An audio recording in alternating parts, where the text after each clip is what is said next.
I was one of the first leaders at Canva. We were 25 people, it was worth 20 million, and today it's 4,000 people and worth 40 bill. You don't have to be a software engineer. You don't have to be a designer. You don't have to know anything about tech. You just have to be obsessed about a customer, and you've got to be really ambitious, and you've got to be ready to go all in. If people do have an idea where they do think it's the next big thing, where do they go to? If you want this kind of success, you don't do it for wealth. We know how to do more with less. When our founders finally hit the US, we are leaner and hungrier than all these other guys. This man is now looking for the next billion-dollar founders in New Zealand. Mahesh Muralidhar, good to see you. Good to have a chat. Good to see you, Luke. Great to be here. I'm looking forward to diving into some of your journey, but for those who don't know you, do you want to start with how you grew up in New Zealand, where that was, and what interested you in your early years? Yeah. So I came to New Zealand on my own when I was 14 from Singapore to Napier. So this is Napier Boys High School, good grassroots regional New Zealand. On my own, living in the school quarters. I was homestaying, and I loved it. Look, there were ample number of jokes that weren't probably too fancy, but you grow up and it really got me connected to grassroots New Zealand. And then I came up to the big smoke, Auckland. First year of university was in the Hall of Residence. Had a good time. Queen Street in Auckland mean the world to me. Funny story, during the last years of my university, I won a reality TV show, won Fear Factor. Wow. But then they screwed up. After I won it, they asked me to do a retake, and I ended up being on fire for 15 seconds. So there's like third-degree burns to about 12% of my body, which is a whole other story. Wow. Yeah, and my parents had moved from Singapore to France to the US, and New Zealand's my story, right? I came here as a young teen when I couldn't sleep because of the pain, because of the burns and stuff. I used to walk the streets of Auckland at 2, 3, 4 a.m. all by myself. So Auckland is really, really dear to me. Literally kind of forged in Auckland and New Zealand. Yeah. And then graduated, started working in the waterfront back when there was just a water fountain at the end of Queen Street, and worked in professional services, had an 80K student loan because I messed up a bit during university, but then was headhunted for a gig in Tokyo. Worked in Tokyo for 3 years and paid off that student loan pretty fast. Well done. I was always going to come back to New Zealand. I love our country and I wanted to come back home and serve at some point. So en route, stopped over to Sydney, and the GFC had a major impact on me. For many people, our vocational relationship with the world was severed, and that made me really think about, hey, what's my value to the world? And I got made redundant, and I didn't feel like I knew what to do with my life. And I remember thinking maybe I should learn how to busk or something. I can't sing or do anything. Maybe I can do a bit of a jig on a bit of a tune. But I decided to do my MBA. Worked really hard, scored in the top 1% in the global MBA tests, got a scholarship, did an MBA, didn't even have enough money to pay my fees properly, somehow got through it. Got into strategy consulting again, realized that wasn't a thing. Like, consultants don't really create real value. And then started my own startup. Wow. Yeah. And a startup, Luke, and I'm sure we'll talk about this, is something that aims to grow 5% week on week. And it's that growth rate which actually determines the technical definition of a startup. It allows for the capital model of venture capital. People who are going to take big bets on and willing to lose money, but get like big returns at the end. My startup was okay. What was your startup? So it was an HR platform. Yeah. And like I said, this is like 10, 12 years ago. I didn't have that much money, so all I could afford in Sydney were 3-piece packet of Tim Tams. So I had built a team and everything, and I'd take a sales proposal and a 3-piece packet of Tim Tams and leave it outside the office of different companies, hoping for a meeting. And I left it outside the office of the Uber office, and they just started in Sydney. And the Uber country manager gives me a call. Who are you? Because I went every day for 5 days. Wow. And he calls me on the last day and goes, hey, who are you? What do you want? And I said, hey, my name's Mahesh. I've got this platform. Would love for you to use it, try it. He said, okay, we'll try it. Just don't come here again. But during that hustle and that nascent Sydney startup ecosystem building, Cliff and Mel, the founders of Canva, heard about me. They invited me to come in, and they offered me to join the business. And I was one of the first leaders at Canva. We were 25 people. It was worth 20 million. And today it's 4,000 people and worth 40 bill. Incredibly powerful learning experience when you're in the engine room. It's basically one of those TV shows, right? You watch the Uber TV show or whatever. And I was in that kind of engine room where things are growing at that pace and everything breaks. People, finance, engineering, product, because things are selling like hotcakes and the world's like, I want more of this, I want more of this. And you're just trying to change so quickly to try to deliver that kind of value. And the ambition's so great. And I learned so much from that. I then left about 3 years in, was C-suite at a few other major startups, came back home, started an early stage founder community, wanting to deliver more Canvas in New Zealand, because we are great entrepreneurs. We just need to learn scale in New Zealand, called Phase One. I have a fund, ran for Parliament 2 years ago, and only mission in life is to make New Zealand a happier place. Wow. All right, there's a bit to unpack. There is there, look. That was a big pitch there. Yeah. So I'd suggest that just about every person should know what Canva is or would have seen something that comes from Canva, right? Whether it's a presentation or even an Instagram post. So many people these days are using Canva. Do you know how many people use it, like in terms of user base now? I think it goes into the hundreds of millions, I think. Yeah. More importantly, another figure is the amount of revenue they make. So they make annually around 2 to 3 bill in rev, which is pretty incredible. That's US dollars too, I'd imagine? That's US dollars. Yeah, okay. So you get there and there's 25 staff. Yeah. When you leave, how many people are there? Closing in on 300. 300, Yeah. okay, nice. And now they're at 4,000. Yeah. So help me understand how this works and help the audience understand.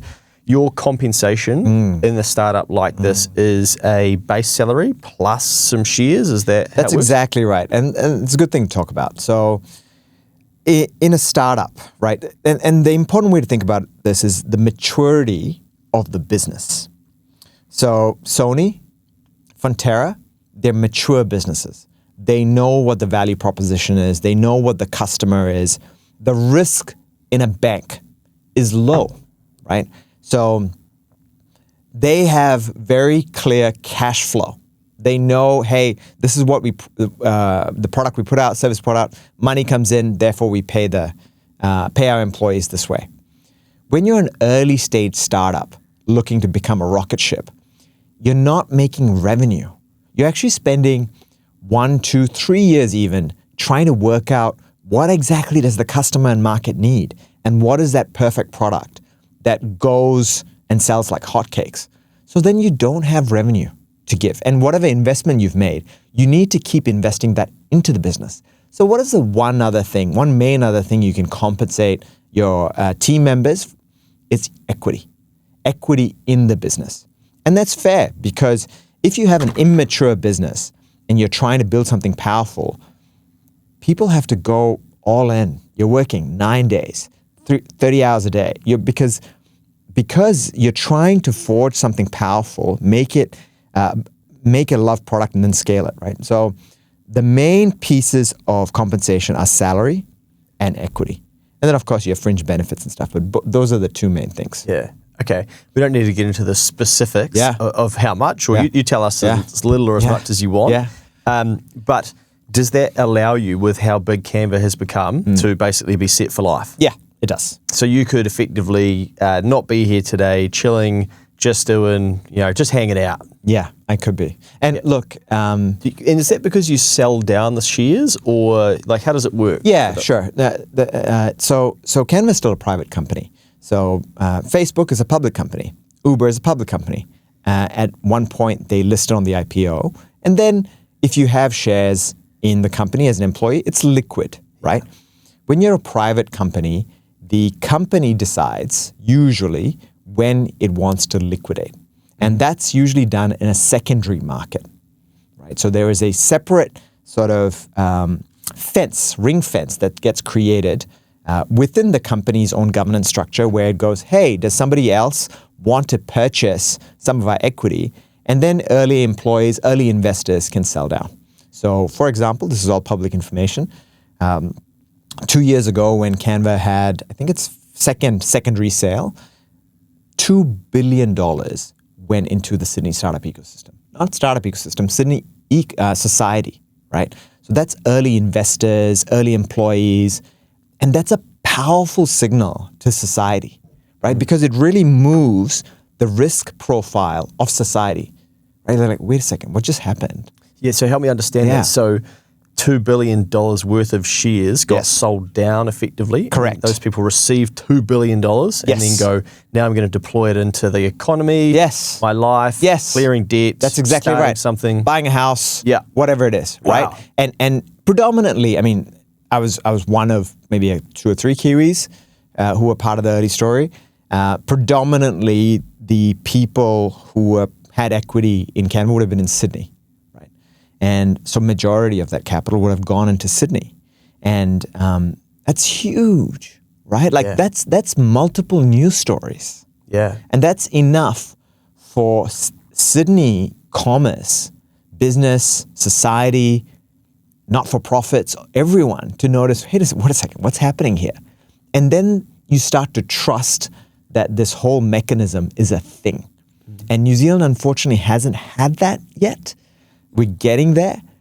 It will happen. And when that happens, people start to really believe. Like parents hear about, wait a second, what happened there? Wait, you're not working anymore? Oh, maybe my son and daughter should do this thing. They believe in this whole mechanism.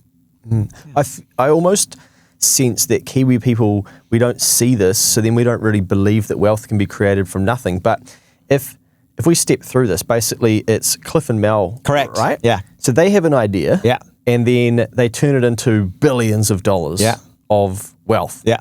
But if we step back through that, basically they have an idea, they go to the market and they go, right, do you want these different products? Eventually the market goes, yes. And then the growth, so they create thousands of jobs. Yeah. They then also make the people who were there at the early stage wealthy. Correct. You swap your equity for cash. Correct. I often say money is a tool, nothing more, nothing less. The people that now have the tool, i.e. the money, go, okay, well, this is what's important to me. I can go further on my journey.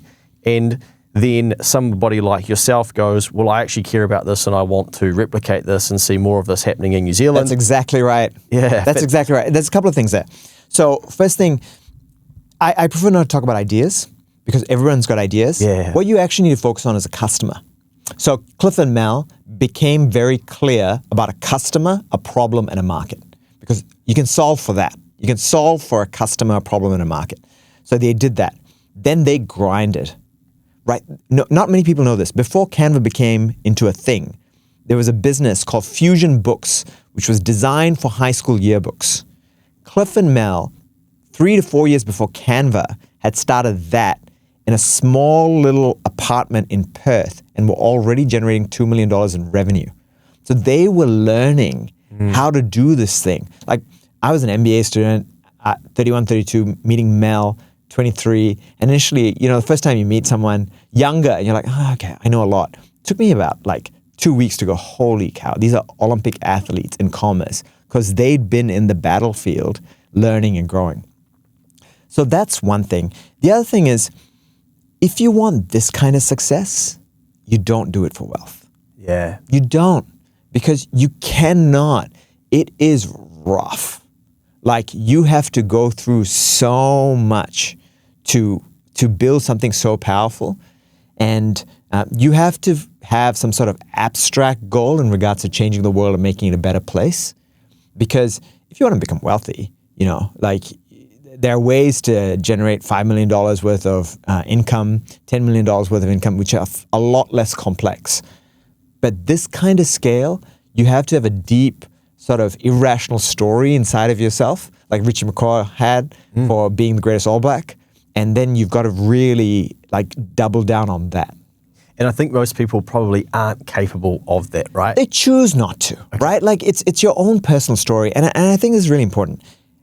Any entrepreneur is awesome. You're awesome, right? Like people who aren't entrepreneurs don't really understand what it's like to put everything on the line, feel like the whole world's asking you, what are you doing? Like, how's it going to work? What's it going to do? Why don't you just go get a job, And the dairy owner, the person who runs a accounting service, Mel and Cliff at Canva, the Halter founders, they all should be respected equally because they're doing it on their terms.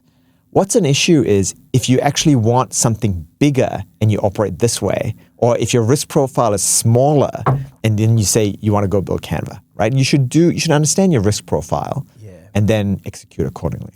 Yeah, because not all of us have a desire or even have it in us, right? And it's like, there's a reason we're not all going to the Olympics. Correct. That's exactly right. Yeah. Right. And having a great family and having a great life is a truly beautiful thing. And I think the key thing is for more of us to be conscious, right? Like have a hypothesis in regards to, hey, where do I want to end up?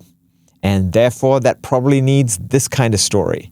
Getting in the KiwiSaver fund that suits you and your situation is key to making sure you're maximizing your investment. Generate are an award-winning KiwiSaver provider with a track record of long-term performance, and they can help you do exactly this. Their advisors can meet with you to talk about all your options when it comes to KiwiSaver to help you decide what's best for you. Too many people never get KiwiSaver advice, but not you. Go to generatekiwisaver.co.nz/change to book a no-obligation chat with a Generate advisor.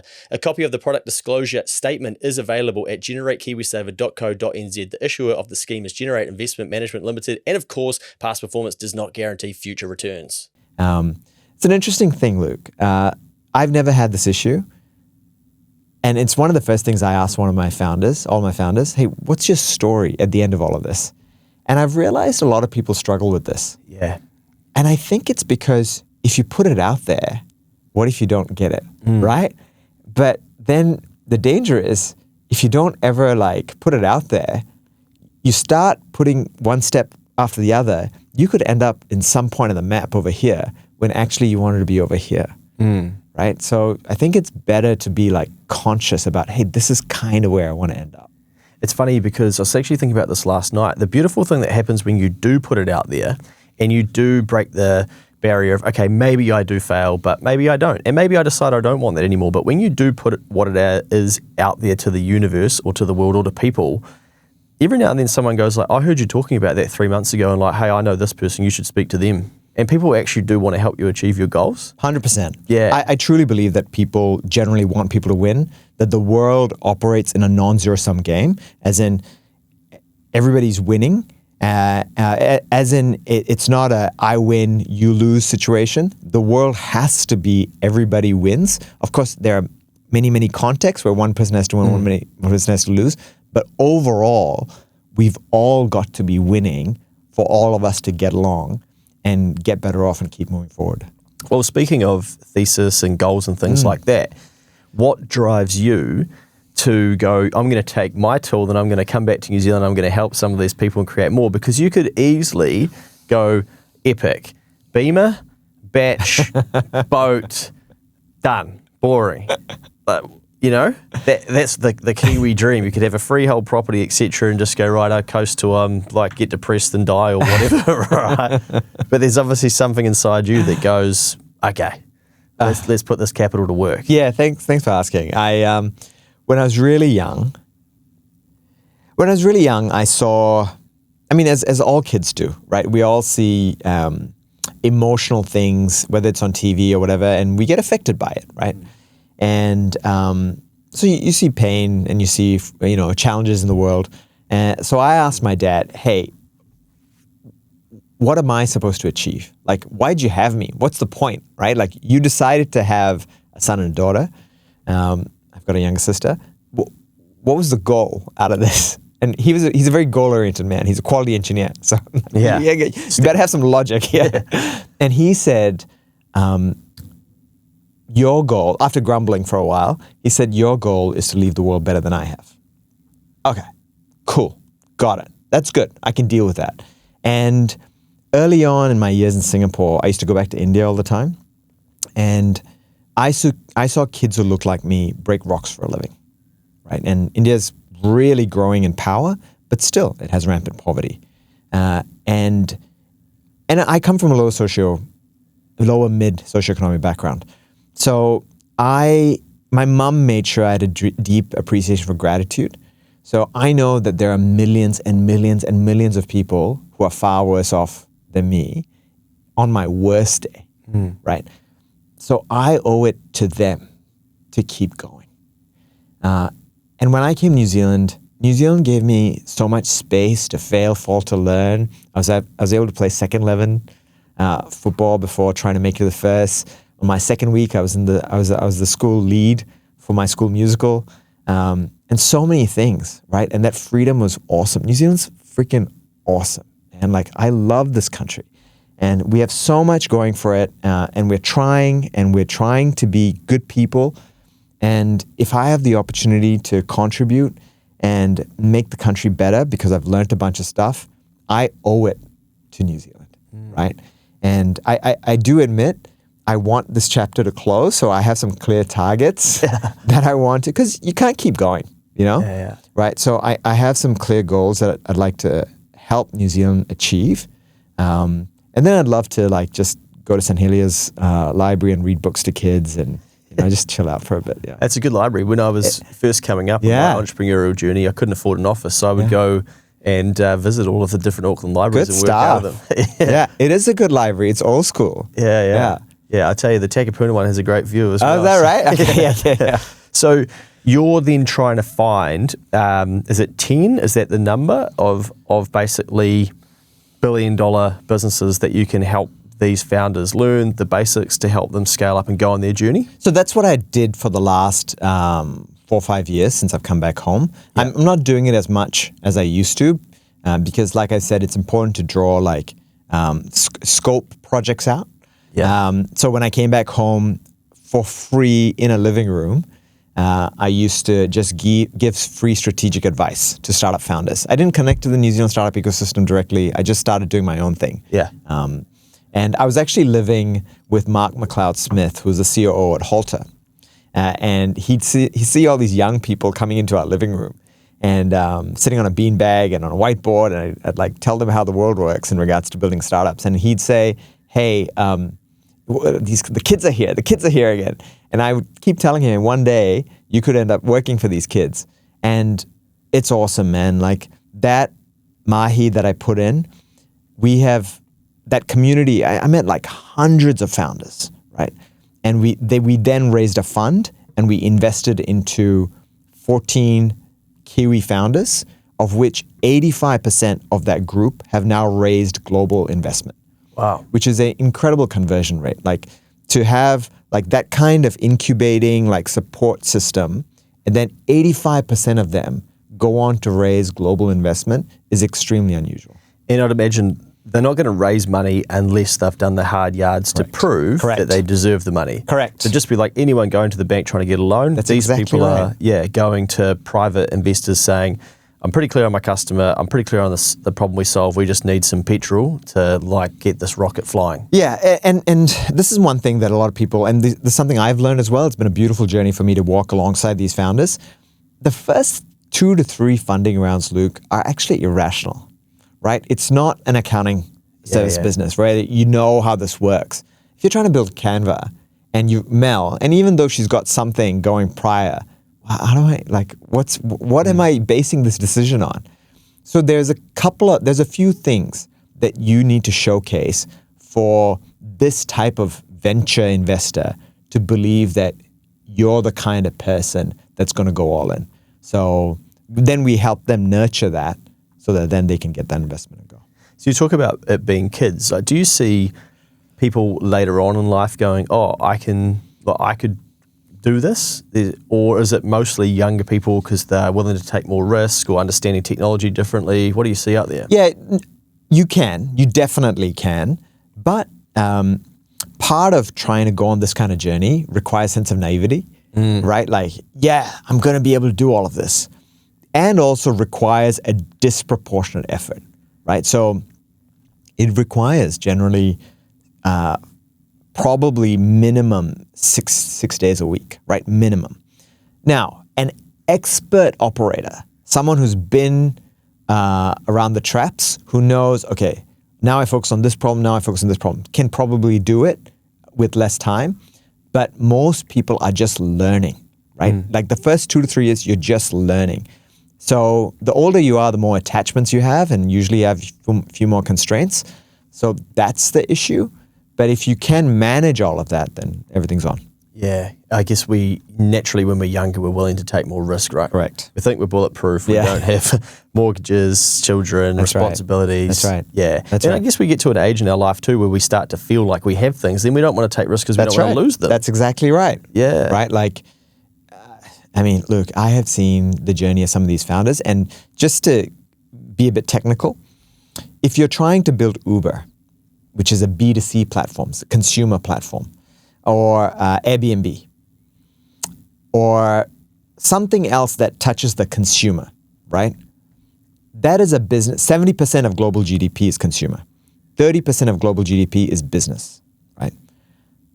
If you're trying to build a consumer product like the iPhone or whatever, you are potentially building a $80 to $200 billion business. If you're trying to build Zero or like a B2B business, right? Like Halter, then you're building probably somewhere between a bill to a 10 bill business. Because a business is a rational construct. It wants to make money, save money, or stay out of jail. And you need to solve like an HR issue or a finance issue or a procurement issue, some workflow, something. That's a very rational problem to solve. If you're trying to build a consumer product that, you know, helps you go to the gym better. Oh, but you put a chocolate bar in front of me. Oh, gone. You know, if you want to, you know, help take your attention or study. Oh, but I don't feel like studying now. That's a very hard problem to solve. And that takes a long time. And those founders, like Mark Zuckerberg and stuff like that, they go through like it is incredible that like torture and trials and learning that you go through. B2B SaaS business, a lot more possible. And also for, I suppose, people who are a bit older, who have a bit more constraints, makes more sense. So let's take Halter as an example. Yeah. They've been talked about recently. I think they've been valued at $1 billion. I was reading that the Icehouse Ventures have put investment in early on. That's Is that right. So Yeah. we do have some funds that sort of spot these people and go, right, let's try and give them some petrol. Yeah. And then I think Generate have put money into the next round of funding as well. That's really good. And so then their KiwiSaver provider then has members as well. That's so then exactly right. effectively those people are in ways invested into this too. What is it about Halter that is, that's leading to some of their success from what you've seen on the outside, and how big do you think that could be? It's Craig. Yeah. Craig, the founder, right? To actually build. So what does Halter do? Halter allows farmers to move cattle remote control, right? It's as simple as that. What does that allow? That allows for less cost on fencing, less cost on labor. You can manage what they feed a lot better, and it does it by sound waves on the cows. That is a hardware, software, on the field, in the office, satellite, Wi-Fi issue. It is a very complex supply chain problem, right? And the reason why they've been able to do it is Craig is a world-class founder. He has stayed on the problem. I have gone out with him a couple of times. He's a good dancer. But you can see he is very clear and focused. Yeah. He has been working on this problem for a long time. And then there's importantly, there's a very clear customer base. Halter is one of the few businesses that could be New Zealand first, because whenever I hear of a founder who's like, hey, I want to build $1 billion business, but we're going to start off in New Zealand, I'm like, no, it's not going to happen, right? But the agriculture sector is actually big enough in New Zealand to be kind of global scale from day one. Yeah. So that was a smart or plausible move on his side to solve like a New Zealand problem that had scale immediately, and now they're launching into the US. Their size and scale could be massive, because someone referred to them as the iPhone of the agriculture sector. And that's true, because once you have that, you can build another service off it, another product off it, another service off it. So they could be really big. Listen to this. I got this message about Halter. We farm 2,000 beef cows. We have just signed up to Halter and are working on a growth strategy to double our beef numbers over the next 5 to 6 years. Rotational grazing has been well researched as the most profitable farming system, but until now, putting up that many fences was physically and financially out of reach. Halter now makes it possible, and sheesh, it's exciting. For us, I won't get into the specifics, but they're going to need another, this should lead to an extra $800 to $1.2 million profit annually if they can reach their goals that the software is going to allow them to get to. Think of the tax on that. Yeah, you know, absolutely. Yeah, it's so good. Yeah, so it's productivity, and then people can grow more. The economy gets larger, then more tax gets paid. We're just one farm out of 25,000 sheep and beef farmers. This is bloody exciting for our industry and country. It's good for people to have something to be excited about too. The bank manager already asked, so what are we going to do with the profit? What are you going to invest in? So I'm pumped, man. Halter is only limited by Craig's ambition. Yeah. And and I really hope, and fortunately for him, he has Peter Beck on his board. Yeah. So this is good. So this is good. Like, you have Kiwis who are like, hey, let's go. So it's really exciting. What is it about entrepreneurs that it would be helpful if non-entrepreneurs understood about them? Entrepreneurs are willing to fail, right? Non-entrepreneurs are not willing to fail. They don't want the shame. And again, this doesn't make anybody good or bad. No. Right? But they are fearful of what society thinks, which is not a bad thing. Like, being fearful of what society thinks is how we operate in the world, right? Like, it's how we limit crime, limit poor behavior. It's why people open doors for other people. Like, you know, it's good signaling in regards to, I know how to treat you well. But there are those who are willing to risk being referred to as, I don't think they know what they're doing. I don't think they're going to do well. Because what they value more is the curiosity. What's possible? They're willing to be seen as a dark horse. Like, early on, for about 10, 12 years, my family didn't believe in what I was doing.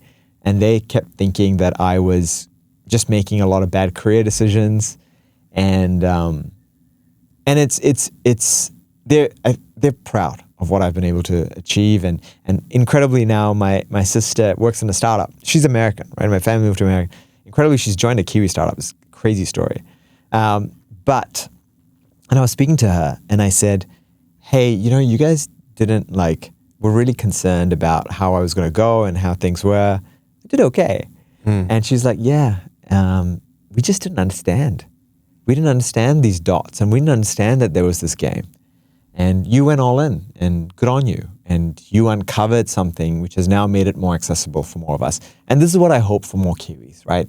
Yeah. We are an awesome entrepreneurial group. We have to. It's 2 islands. We don't have much where else to go. We've got to figure things out and sort it out. But we don't see scale, right? And scale is accessible. If you can tap into a US customer, right, then all kinds of things are possible. Yeah, in my accounting journey, when I started studying accounting in the States to figure out how do they do it over there, basically one strategy is, just specialize in one area. So it could be dentists or mortgage advisors or whatnot, Right. because the scale is so large that they're like, why would you have all these different client types where you could just stick to one? It's all going to be the same. You'll get better at advising them. You'll spot all the same patterns, and you'll build an incredibly, scalable business. Whereas here we have to kind of go, right, I don't know if there's scale. I better go as wide as I can and be a jack of all trades and do all this sort of stuff. So that jack of all trades is good, right? Because early on, that's what you need. You don't have too much, so you have to become a really good problem solver. But you have to have the ambition to this. You know that it's funny you said that accounting piece for dentists. That's $1 billion business. Yeah. Right? If you build a product just for dentists of a certain type of practices, financial management for dentists, because that's its own unique, like cash flow. It's its own unique reporting, cost structure, procurement, all of this. And right now they have little sheets of paper in desks, or they'd be on a Google sheet, and it would not be automated. And in fact, the dentist would need to spend their time doing it, which is a complete waste of money. That's what I mean by customer and problem. It's focusing on a niche. That's $1 billion business. Yeah. And I just want more and more Kiwis to know that's it. That's what you got to do. Well, I have to end this here, mate. I'm going to go to the States and get stuck into it. Okay. So, the Halter crew, the Becks of the world, eventually, like, we don't know who they are to start with, right? Because they're busting their ass, they're doing their thing. We're watching the rugby, we're trying to chip away at our mortgages. And then all of a sudden, it's like, whoa, this guy's launching rockets. Oh, he's wealthy. Oh, this one's doing this. Oh, hang on, that's $1 billion business. What's the go here? Are they paying their taxes, etc.? Why do you think it's so easy for Kiwi people to go then down the path of, we better demonize them because they are wealthy, or they have done something that the rest of us aren't? It feels like that's pretty like Kiwi-centric. Yeah, look, I've thought a little bit about this. So New Zealand, we know everybody, right? Everybody knows everybody. Small country, right? And I think if you see, in a large country, if you see people who aren't doing too well, but you have your own posse, that's okay, right? Like, I got my own group, you're not doing well. That actually allows for more risk because, I want to keep growing, But when you're a small country and you kind of know everybody, and if a group of people aren't doing really well, you don't want that to be true because you could end up there. You know these people, right? So then there is a desire to address inequity, right? Which is great. It's good. It makes us compassionate. But it does eat away at growth. It does eat away at taking risks. Our dominant reaction is, I want to make sure everyone's okay, right? Because we're all in this together. We're a small country. Yeah. But like I said, in a large country, it's like, nah, they'll be fine. I'm over here. I'm in Texas. They're over there. That's fine. Like, Los Angeles is on fire. Bombay's on fire. Maharashtra is fine over here. Like, So we are always going to be a country, I believe, that wants to address inequity, which is great. But we need more people to do awesome stuff and be brave so that we can tap that value in.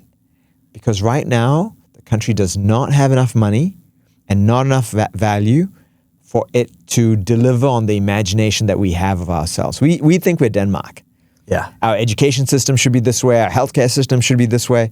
But we don't have the money. The Nordic countries have oil. They've got these pharmaceutical companies. They've got tech companies we don't have that yet. So we need to deliver on that so that we can fulfill the imagination we have around inequity and so forth. And so this is your way of helping address that? Correct. Finding people and going, I can teach you some of the structure so that you're then more likely to get funding to then get closer to building something epic. Yeah, and I'm not the person that drives this kind of growth. It is Amber from Nextwork, Harry and Matt from Codis, Minkyu from Ivo. These are all people that I've helped nurture, because now when I go back to university and give a lecture or something, I point to these guys who are 25, 28, 29, just a few years ahead, and go, look at what these guys are doing. Because it's the role modeling that's really important. There are a bunch of kids, so many kids coming out of University of New South Wales, University of Sydney going, I want to be Mel and Cliff from Canva, right? It's the role models. And it's critical. Possible now too. That's right. Like, it's like, oh, they've done it, why can't I? That's exactly right. So the goal, what I wanted to achieve by doing that 4 or 5 years of Mahi, trying to nurture this community, was I just want a role model to start stepping out. So that then more of our youth and any other Kiwi would be like, okay, they can have a crack, I can have a crack. So if this all plays out well, and let's say it plays out at scale, like what does New Zealand end up looking like? My dream situation is, there's a few other things that we need to deliver on. We need to deliver on startups, more of our entrepreneurs, like small, medium-sized enterprise entrepreneurs like yourself. There's an opportunity for you to go make some global coin, right? Like, can you do the accounting service for niche US customers, right? Virtually. Can you do it for Australian customers? Can we actually look at tapping into the energy demands that AI is generating through our renewable energy resource, so data centers, AI compute? Can our agri and dairy companies, can they play a higher margin play? Those 4 things and maybe 1 or 2 others, digitization of government, if we do all of that, we can potentially fulfill that imagination. On the startup side, hopefully in the next 10 years, I'd love to see maybe 20 successful startups. We've got about 5 or 6 right now that are like definitely on track. So if we have 20, that's about like effectively somewhere between 10 to 20,000 jobs. Yeah. That moves the needle. Yeah. Right? Like then people are like, hey, wait a second. This is a thing. And for a country that like New Zealand, which is open, it spreads, So yeah, I'm excited. So you're bullish on New Zealand? 100%. New Zealand's going to win. Yeah. We're going to be fine. We are going to be fine. It's just about how long it's going to take and how much toil and trouble we get there. We're 2 amazing islands with beautiful nature around us. We have different communities which enrich us, but we don't really understand each other well enough. And that's a little bit of an issue. We have multiple cultures. We need to understand the different cultures. And so our national identity isn't as clear as it used to be. So that needs to be clarified. But this is exactly the kind of thing that the world wants and the world needs. Like this is God's own land. Yeah. Right? So we'll be fine. We'll be fine. Love it. Hey, if people have money and they go and, this excites me, I want to help facilitate more of this in New Zealand, are there funds where they can deploy some money into and get behind startups? Yeah, that's a really good point. And you said Icehouse Venture. So there's a few major venture capital firms in New Zealand. So GD1, which actually invested into us, phase 1, we're an early stage investor. So GD1, Blackbird, Airtree, Icehouse Ventures, Movac, Onset Ventures, right? Those are like 6 players that play in this high risk, high return business. And then all of them go quite early because building a global startup is becoming more of a known craft. So they're all taking earlier bets. And something very interesting that's happening with AI is the cost of building product is starting to reduce. Okay. Right. For a couple of reasons. Look, you'd still need world-class software engineers, world-class engineers, but they can do more. They're more productive. A designer, you still need a world-class designer to design the product really well, but that person can do more. You can use Canva. You can use Canva. That's exactly right. You can use Canva. You can analysis, all of that. So I've started really hearing now that teams are starting to shrink in regards to like, hey, this much team can deliver this much value. So that's really exciting. Okay. Is there a specific startup or business that you are really excited about their potential that comes to that it's okay to share, like what they're working on or what they're up to? Yeah. I'll mention 2. Amber Winton is her name. She is in Wellington. Incredible founder. Her journey is not dissimilar to Mel. She had her own. So what Nextwork, her business, is doing is revolutionizing vocational education. That's crazy, Luke. Like her proposition is, we're going to do things better than universities. Wow. Which is a pretty freaking huge business. Yeah. Right? You could ruffle some feathers too. Yeah. And this is what I meant. Like if you want to do B2C, you're going to get whacked. Yeah. At some point, status quo, rightfully, because we had it sorted. We got it all sorted. We spent hundreds of years working this out. Who the hell are you, right? Is going to come at you, right? But she has started building a platform which makes vocational education easier. She's starting off with technical courses, but her dream is to address critical industry. Like, so for example, if you want to learn all the technical things for AI, if you want to learn the technical skills for nuclear physics, nuclear fusion, what are the critical skills that the world's going to need?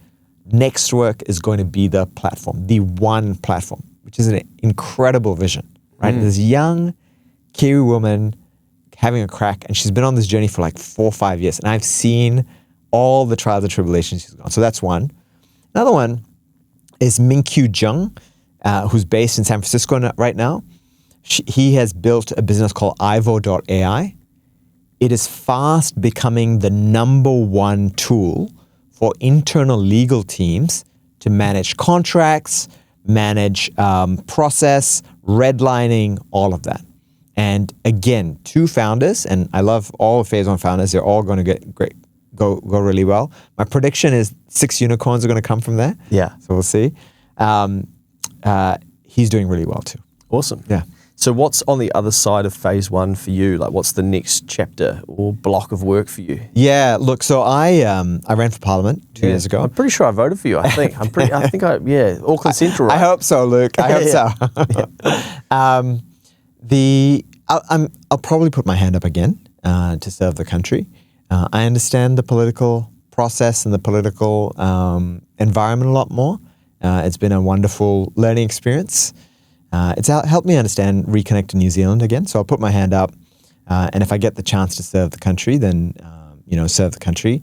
I'm very clear about the outcomes that I hope to achieve. Yeah. And I'll find out if I get the chance to serve in the next, I'd say, 6 to 12 months. Yeah. Okay, elections next year. Yeah, that'd be part of the. But when I remember, because I think it was maybe just after lockdown or COVID or something, the last election, right? You're competing with Chloe effectively in Auckland Central, which is pretty hard profile to beat, right? That's right. We've moved to Tamaki. Okay. So I'll probably put my hand up for Tamaki. Yeah, nice. We live on Tamaki Drive, nice view of Rangitoto, and it's also St. Heliers, very, very, very strong Napier vibes. Yeah. Do you get down there a bit? Yeah, I do. I do. I'm a real loyal person. So the schools I come from,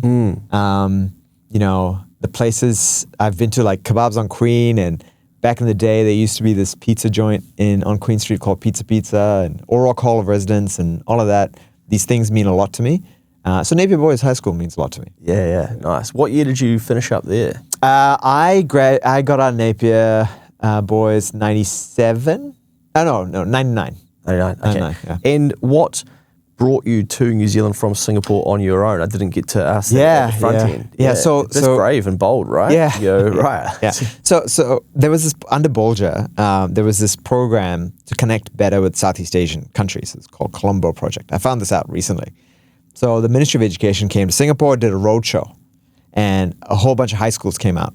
And so my parents went to the roadshow, and we checked out all these schools. And my dad had done boarding in India.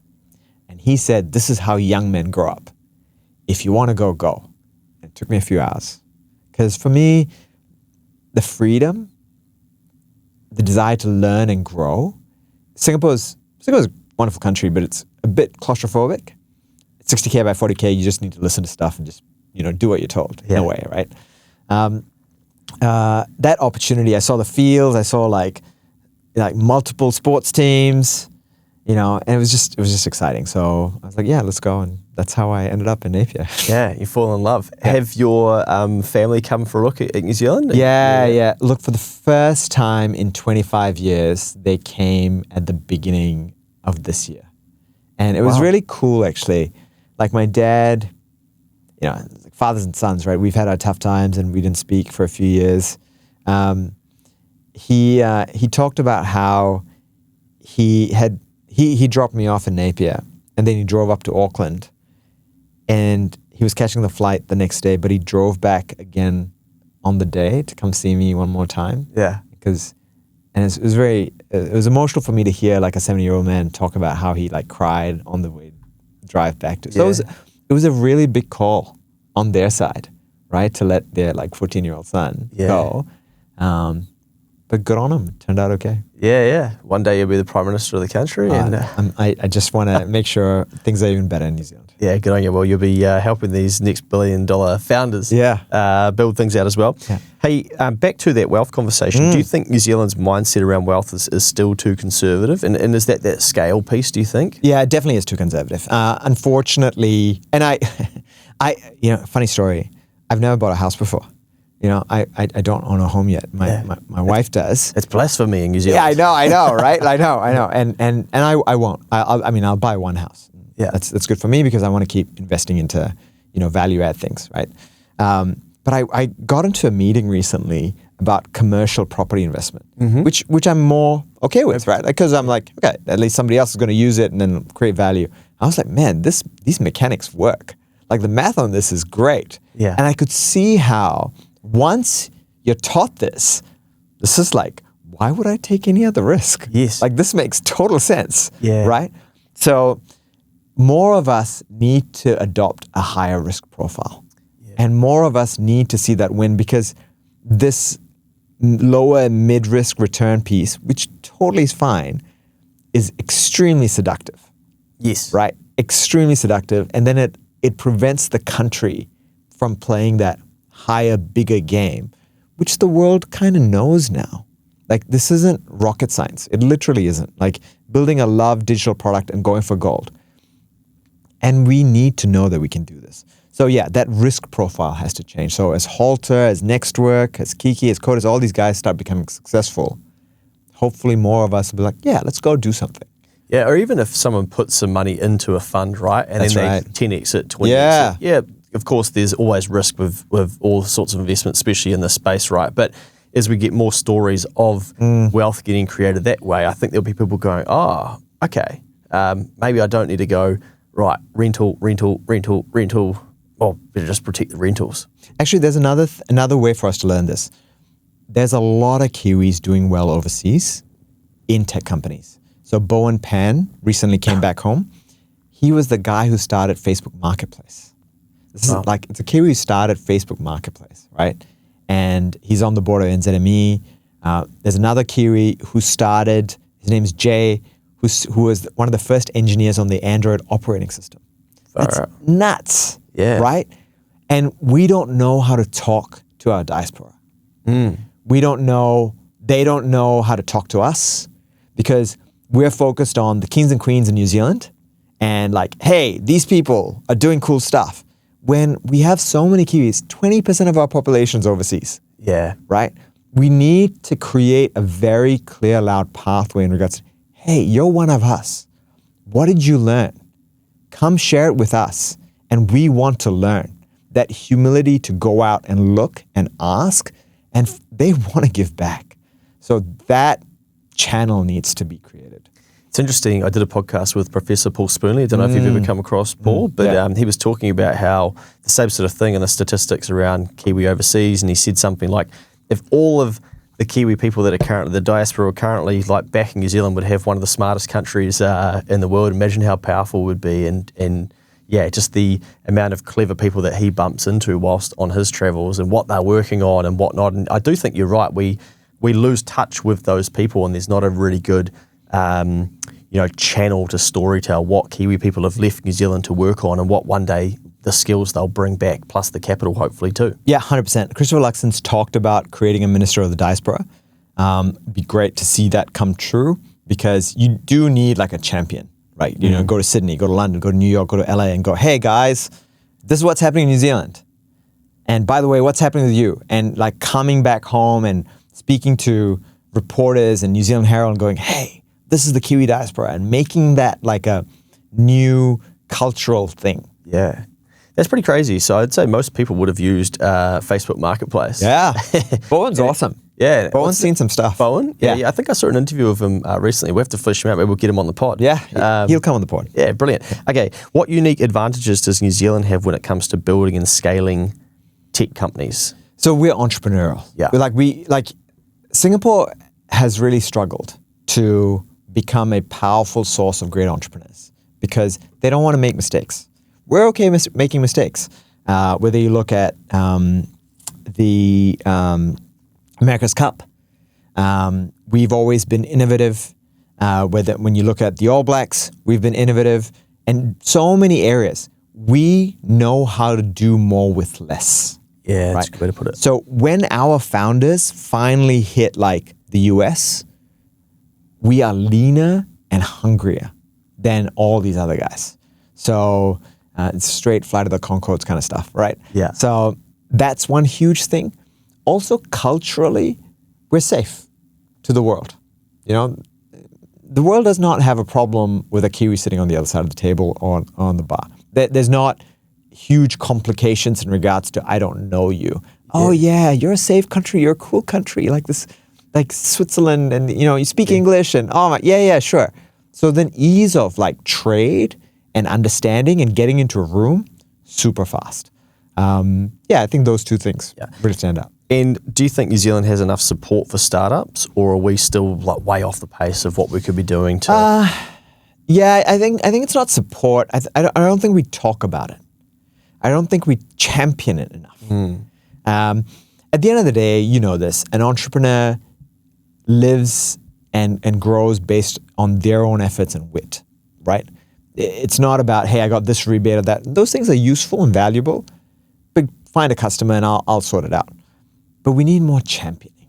Yeah, we need more like, you can do this. One of the biggest things I tell young Kiwis is, and it's true, is you don't understand how powerful you are. We don't, right? Like right now I see like kids who are currently youth MPs right now. And if I had a chance to talk to them, and these are kids who are doing well in school and like, hey, I want to be a leader. They don't realize how powerful they are. The same version of them in the US, in India, in China, sees scale. And these guys are as good, if not better, right? So I just want more and more of our youth especially to understand like, you are so powerful. You can do so many things. Do you think we've failed to see how globally connected we are now because we've just, well, I don't know what the answer is or why, you know, maybe part of it's not wanting to take risk in the tried and true path of job, property, rental, etc. But, you know, I've got clients that I deal with that, you know, not playing in the same sort of sandpit as yourself, but they're exporting, you know, internationally, or even talking to a fireplace company down in Dunedin the other day that, you know, started by selling fireplaces in New Zealand and then started branching out. They're in like multiple different countries, and it's very possible to do that. But like a lot of us can't actually see that with the internet now, like we can be selling into other countries. Yeah, it's not good enough. Yeah. It's just not good enough. Like we 100% should be doing that. There's no reason why we shouldn't be doing that. There's no reason why I trust a physiotherapist entrepreneur who's doing well in New Zealand to grow a virtual business into Dubai, grow a virtual business into Sydney. Sure, it might take maybe 1.5, 2 times the effort to get it going, but once you get it going, the gains are so much more. Cricket, the IPL is still, the Indian Premier League, is still early days. We have an incredible connection into cricket. You go to Simon Dooll or Scott Starris or any of those cricketers' Instagram profiles, it's so many people. Are we using their channels to sell product into India? No, we're not, right? So there are so many opportunities here, and it is not right that we're not taking them. So we should.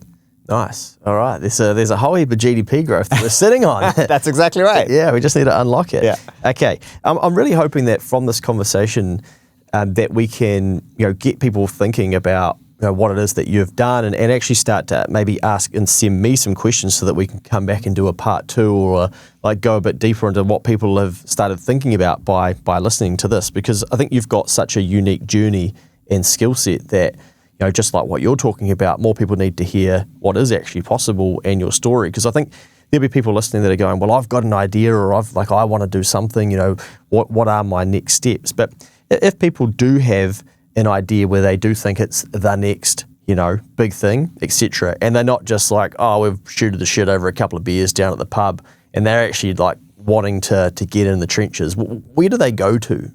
Yeah, so a couple of things. Great question. First thing is remove the word idea.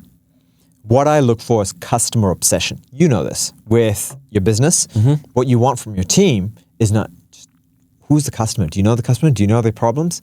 Show me a startup founder who comes, when they come to me and they go, hey, I have an AI solution that does this, that. I'm like, okay, stop. I like, stop. Show me a founder who states the customer.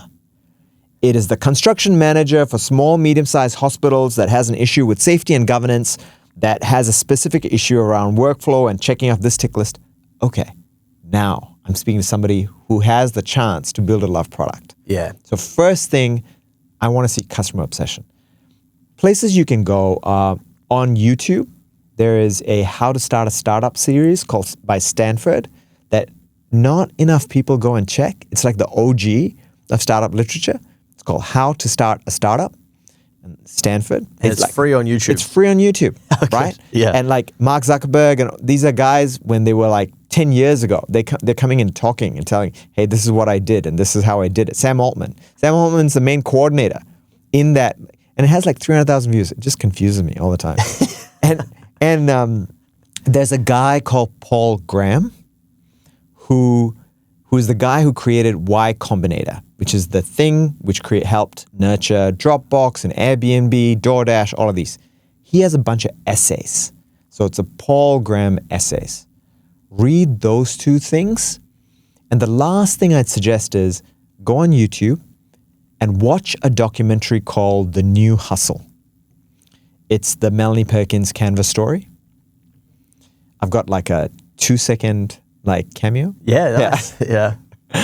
Playing table tennis. Yeah. But that gives you like insight into the journey. Wicked. Yeah. I'm going to download that and watch that on my next flight. Awesome. Yeah. Let me know what you think. Yeah, inspiration from it. Anything that we haven't touched on before we get out of here? No, man, I really appreciated this conversation, right? Because you have asked questions which are tangible and real, and it's not just like, it's about people's lives, so I really appreciate it. And I'm glad that, you know, some of the mysticism around all this stuff, we had a chance to take it out, so yeah, all good. I think as well, it's just inspiring that somebody can go and work in an environment where you've got founders really building something big, and you can get wealthy that way too.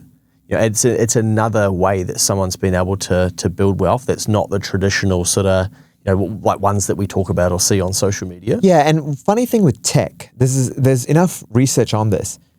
Tech disproportionately gives back, right? The vast majority of people who've done well as early stage employees, operators, founders, they end up like towards the end of their life having nearly like given back all of their wealth, because this whole industry was about like, I came here to like make something that was useful.